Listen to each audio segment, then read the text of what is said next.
And welcome back to Bitcoin Advisors channel. My name is Chris, bringing it to you here from Westlake Village, California.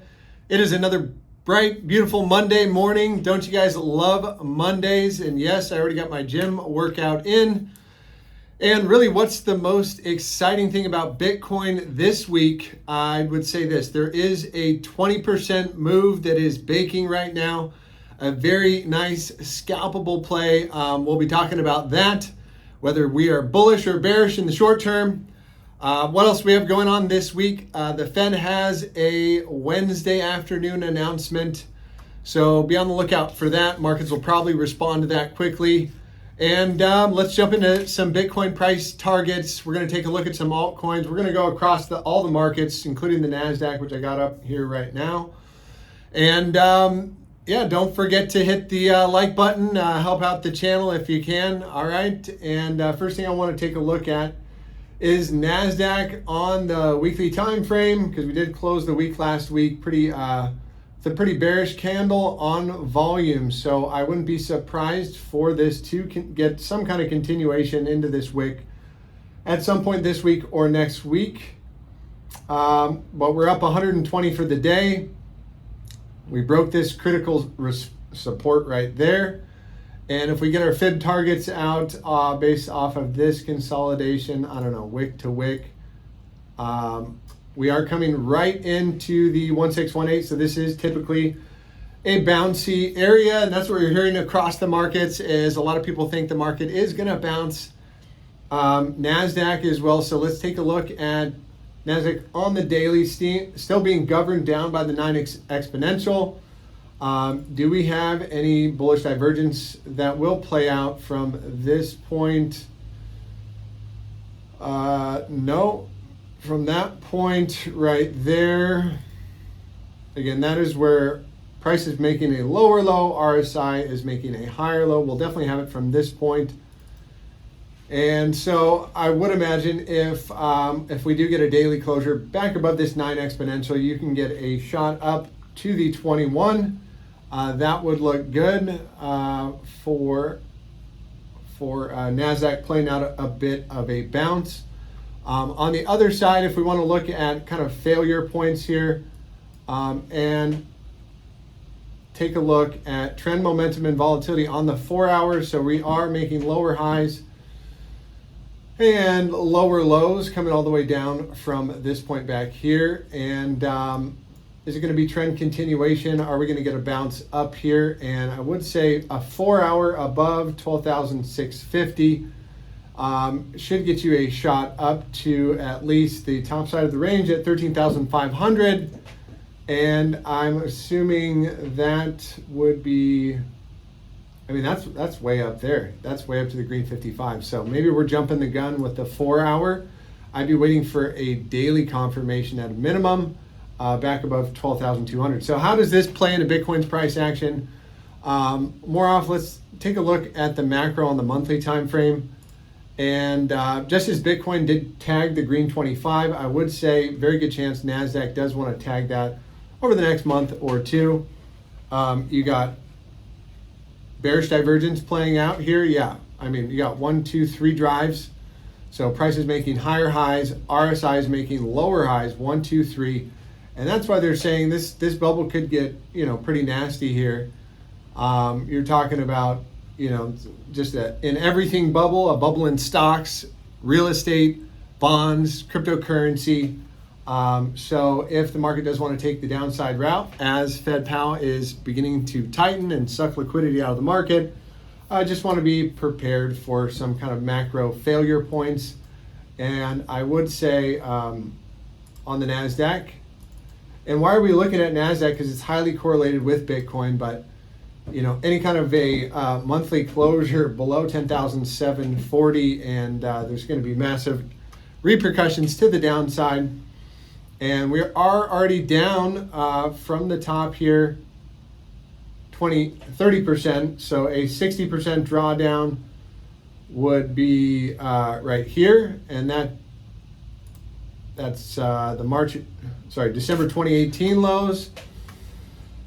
back when the NASDAQ was at 6,500, now we're, at 12,000. So still up significantly from there. 2016, and then go back to the .com, the housing bubble in 28, NASDAQ was 1,100, so we're up 10x from 2008 on the NASDAQ, pretty impressive. So at some point the market does come back down and possibly wants to test, somewhere in this region. That would be an 80% drawdown, and that might be in line with, Bitcoin coming down, in the low 20s or high 10s. And so let's get back into Bitcoin's price action really quick here. And it's really simple, cut and dry on Bitcoin right now. And I'll just put this on the 4-hour time frame. And we've been tightly in this range of about 31,000 to the upside and 28,600 to the downside. And this next breakout very likely gets the lead on into the next momentous trade. So that would put Bitcoin back above 32,000 if we can break it to the upside.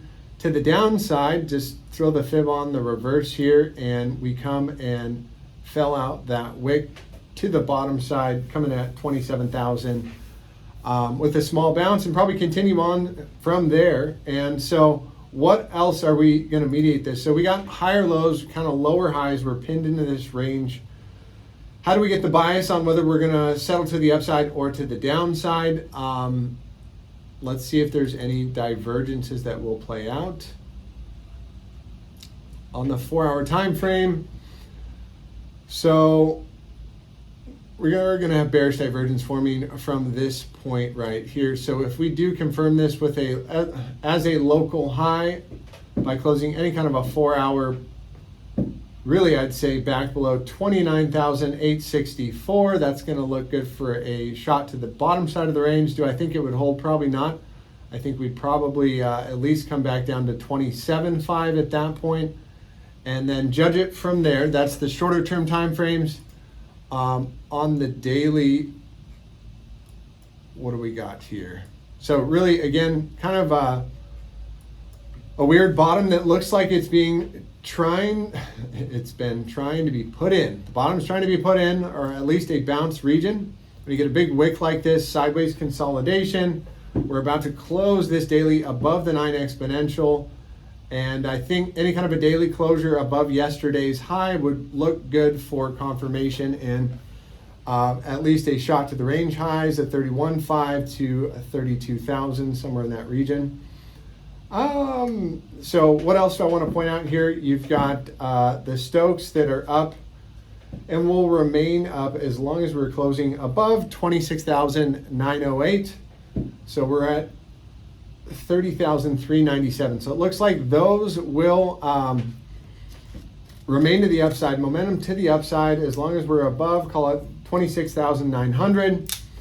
And here's what I was talking about, and Mr. Eric Crown pointed this out, really on par. He's been calling these out for some time, but when BBWP gets this low, you can expect a 20 to 25% move almost single time. Just go back and we'll test a couple of signals. The last time we got down here, the move so we're measuring from this point to this point. As volatility increased and we move to the downside, remaining with the trend, the ruler, let's measure it out. From that high, so not that big of a move. 15% on that one.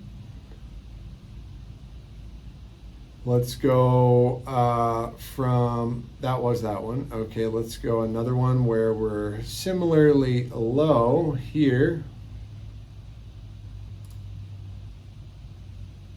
And I like to back test these and just see for myself, where did we go? From this high to that low, that was 25%. So measuring from this point here to that point, again, as volatility is expanding, We're going to expect price to go in the direction of the trend. In this one, did the opposite, it looks like, right? We bounced up, volatility is extremely low, and we get a 40% move to the upside. So, is BBDWP, on the floor yet? No, not quite on the daily time frame. Let's take a look at CMEs. CMEs are just starting to contract, so that's a little bit of a conflicting signal there.